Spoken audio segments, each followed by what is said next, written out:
শুক্রবার সকাল 7:30টা ঢাকা সিলেট মহাসড়কের ওসমানীনগর উপজেলার কাশিকাপন এলাকায় পৃথিবী যেন এক মুহূর্তের জন্যই থেমে গেল। সিলেটের দিকে যাচ্ছিল বেঙ্গল পরিবহনের একটি বাস, উল্টো দিক থেকে ঢাকার উদ্দেশ্যে ছুটছিল ইউনিক পরিবহনের আরেকটি বাস। দুটি বাস মুখোমুখি সংঘর্ষে জড়িয়ে পড়ল। প্রচণ্ড ধাক্কায় ইউনিক পরিবহনের বাসটি সড়কের পাশের খাদে ছিটকে পড়ে। ঘটনাস্থলে নিভে গেল 8টি প্রাণীর প্রদীপ। আহত হলেন আরও অন্তত 25 জন। নিহত 8 জনের মধ্যে একজন হলেন এক তরুণী, নাম তার পেহেলি। কিশোরগঞ্জের ভৈরব উপজেলার বাউল গানের শিল্পী, যিনি হবিগঞ্জ সহ দেশের প্রত্যন্ত অঞ্চলে গান গেয়ে জীবিকা নির্বাহ করতেন। সেদিন রাতভর সিলেটে গানের আসর জমিয়ে বাড়ি ফিরছিলেন। কে জানত সেই ফেরার পথে হয়ে উঠবে তার জীবনের শেষ যাত্রা। যে বাসে তিনি উঠেছিলেন সেই বাসই তার জীবনের ইতি। কখনো কল্পনাও করেননি তিনি বা অন্যরাও যে এই বাসই হবে তার জীবনের শেষ বাহন। দুর্ঘটনার ভিডিও ছড়িয়ে পড়েছে সারা দেশে। চোখের সামনে দুটি বাসের ভয়াবহ সংঘর্ষ, তারপর একটিকে খাদে পড়তে দেখে মানুষ তো স্তব্ধ হয়ে গেছে। অনেকেই কেঁদেছেন, অনেকেই নিস্তব্ধ হয়ে গেছেন। প্রত্যক্ষদর্শীদের দাবি, ঢাকাগামী বেঙ্গল পরিবহনের একটি বাস একটি পিকআপ ভ্যানকে পাশ কাটাতে গিয়ে বিপরীত দিক থেকে আসা সিলেটগামী ইউনিক পরিবহনের বাসের সঙ্গে মুখোমুখিভাবে সংঘর্ষ হয়। সামাজিক যোগাযোগ মাধ্যমে ছড়িয়ে পড়া একটি ভিডিওতে উদ্ধার কাজে সহযোগিতা করা এক প্রত্যক্ষদর্শী বলেন, সকালে ভাইয়ের ডাকে ঘুম থেকে উঠি, পরে শুনি গাড়ি দুর্ঘটনা হয়েছে। ঘটনাস্থলে এসে দেখি দুই বাসের সংঘর্ষ হয়েছে। দুটি বাসই দ্রুত গতিতে চলছে।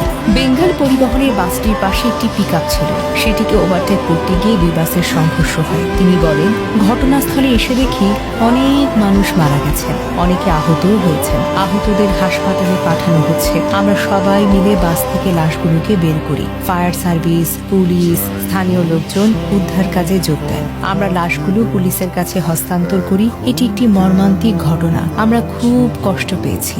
হাইওয়ে পুলিশ নিহতদের মধ্যে 4 জনের পরিচয় নিশ্চিত করেছে। তারা হলেন কিশোরগঞ্জের কুলিয়ারচর উপজেলার সাইফুল ইসলাম, সিলেটের দক্ষিণ সুরমার জাহাঙ্গীরের মেয়ে ফাইজা, সিলেট নগরীর সুবাহানীঘাট এলাকার উত্তম রায়ের ছেলে সপ্তম রায় প্রীতম এবং কিশোরগঞ্জের ভৈরব উপজেলার বাবুল মিয়ার মেয়ে শিল্পী পেহেলি ভৈরবী। প্রত্যক্ষদর্শীদের বরাতে ওসি আনিসুর রহমান বলেন, ঢাকা থেকে আসা বেঙ্গল পরিবহনের একটি বাস পিকআপ ভ্যানকে পাশ কাটাতে যায়। এ সময় সিলেট থেকে ছেড়ে যাওয়া ইউনিক পরিবহনের বাসের সঙ্গে মুখোমুখি সংঘর্ষ হয়। এতে ইউনিক পরিবহনের বাসটি সড়কের পাশের খাদে পড়ে যায়। তিনি বলেন, নিহতরা সবাই ইউনিক পরিবহনের যাত্রী। আহতদের বেশিরভাগও এই বাসেরই যাত্রী।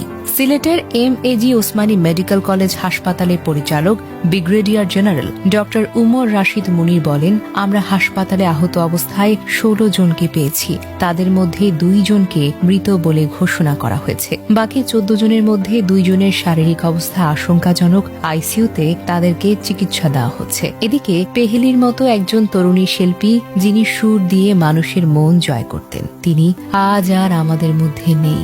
জীবনের পথে মানুষ মাত্রই ভুল করে। তার জীবনে হয়তো কিছু ভুল ত্রুটি ছিল, কিন্তু মহান আল্লাহ নিশ্চয়ই তার সব ভুল ক্ষমা সুন্দর দৃষ্টিতেই দেখবেন। এ অকাল মৃত্যুতে গভীর শোক জানাই। শোকাহত পরিবারের প্রতি রইল গভীর সমবেদনা।